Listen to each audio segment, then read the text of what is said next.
There are many aspects to mind control.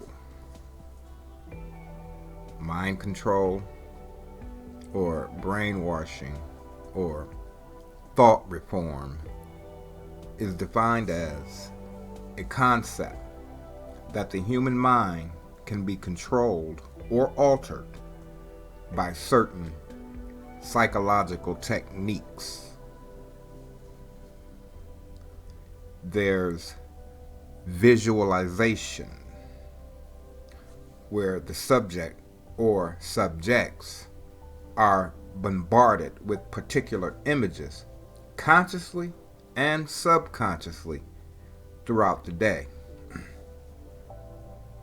You have the educational system, which is particularly effective because the subject is open mentally already, assuming they're about to learn, but in reality is being programmed.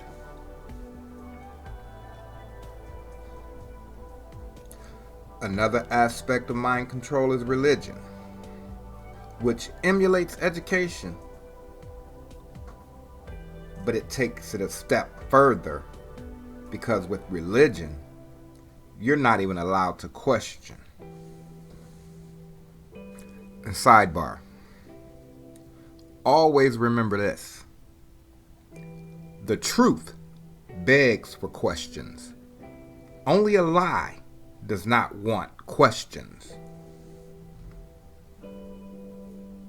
With all the different techniques involving mind control, the Hegelian Dialectic is the most important and effective means to getting the subject to believe he or she is making their own decisions.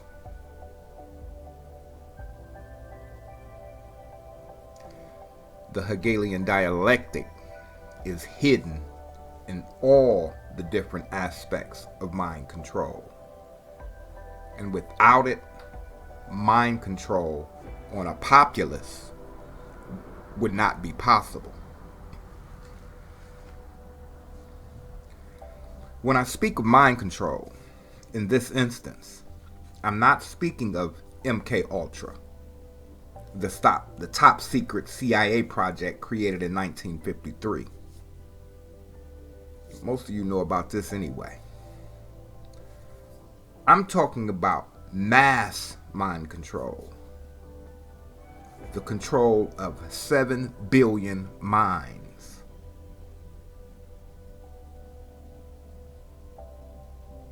This is obviously not easy and very delicate. It requires strategy, psychology, and money.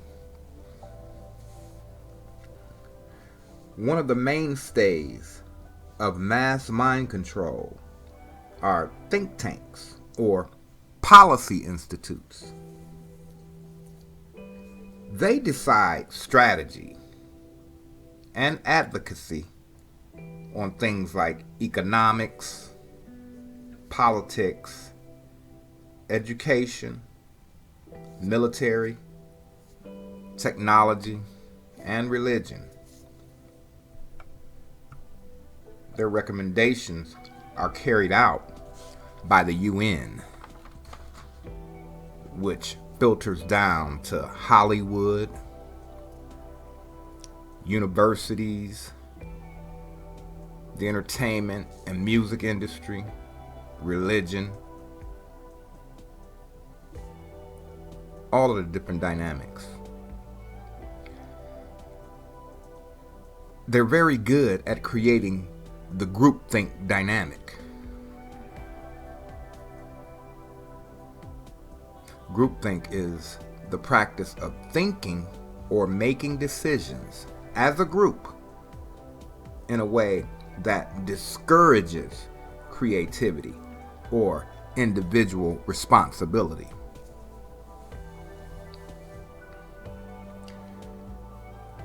The most known of the think tanks is Tavistock, a human relations institute located in Britain, London to be exact.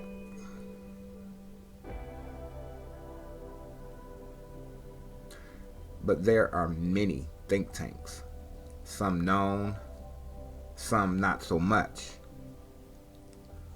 all designed to fool us into a false sense of freedom, but in reality, control everything we think, say, and most importantly, believe. To truly understand how this works, you must understand the Hegelian dialectic. The model here is for your visual stimulation.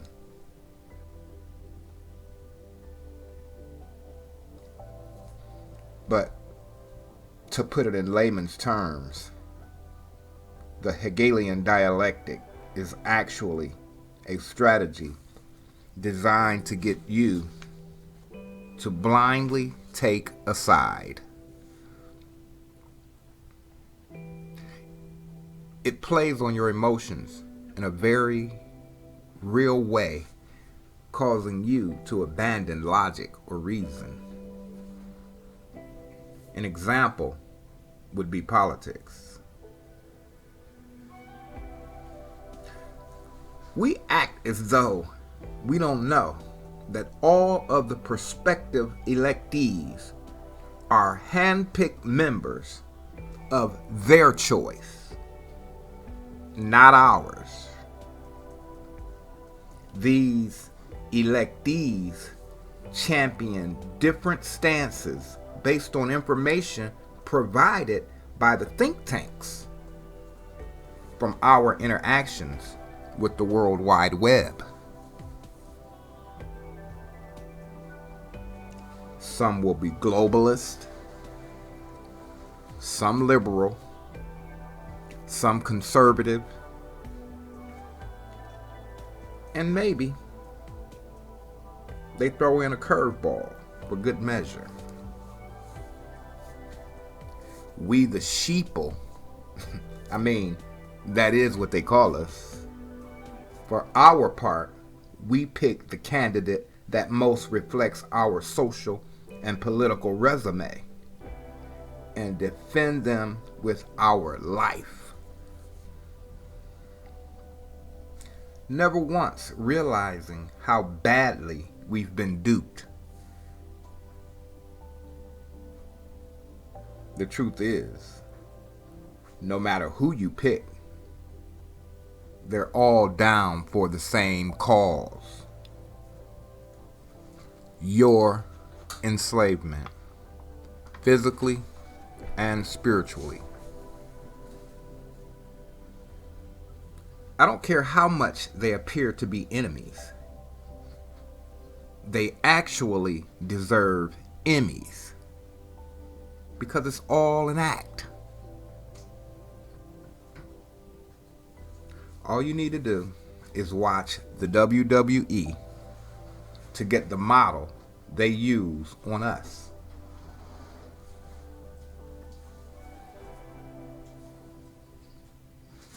Fake enemies, fake friendships, all for the camera.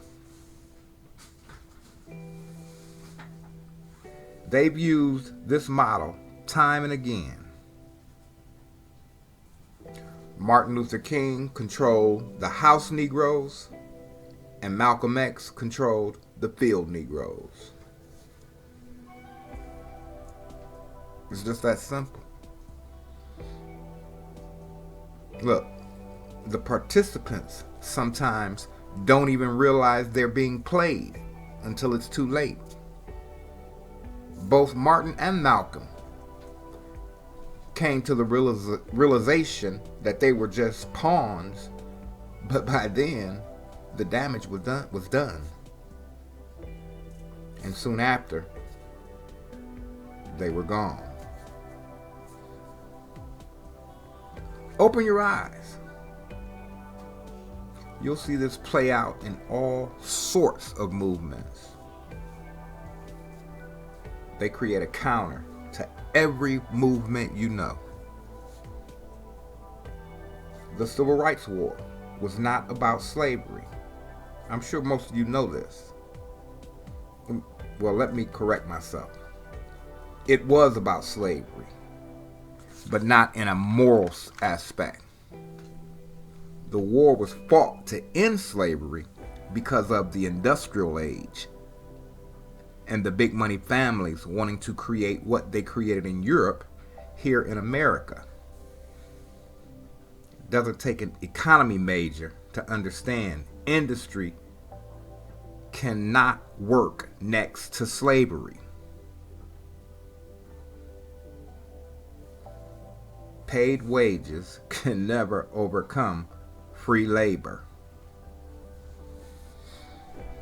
So, although the war may have ended slavery,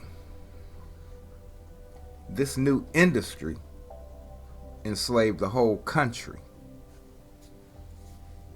And these people are brilliant and, of course, evil. You have flat earthers versus globe earthers battling like the Crips and Bloods, which, by the way, is another product of the Hegelian Dialectic. Martin Luther versus the Catholic Church. Martin Luther was of the Jesuit order. Investigate that. The Vatican created a Christianity for the disgruntled. It's just that simple. You think they oppose one another. Maybe the members, but at the top, they're the same people. Please don't be fooled. You don't make the world stage without being schooled. What am I saying? I'm saying if they get national attention, they're on some BS. Period.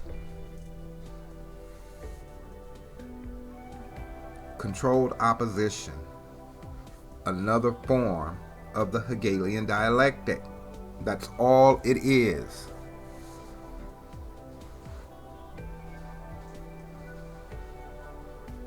What happens is the people who immerse themselves in their education, religion, and politics become the enemy of you and I. And until they wake up, they'll forever troll you, oppose you, cuss you, and even hate you. It's okay. Sometimes you have to let people be where they are. Maybe they're not meant to see yet. If ever. I mean, it's obvious. A lot of us won't make the trip. I'm not saying this to be mean. I'm just speaking reality.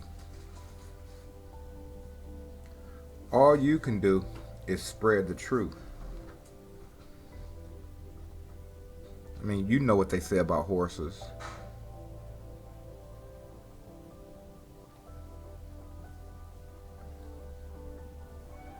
Or in this case, sheep.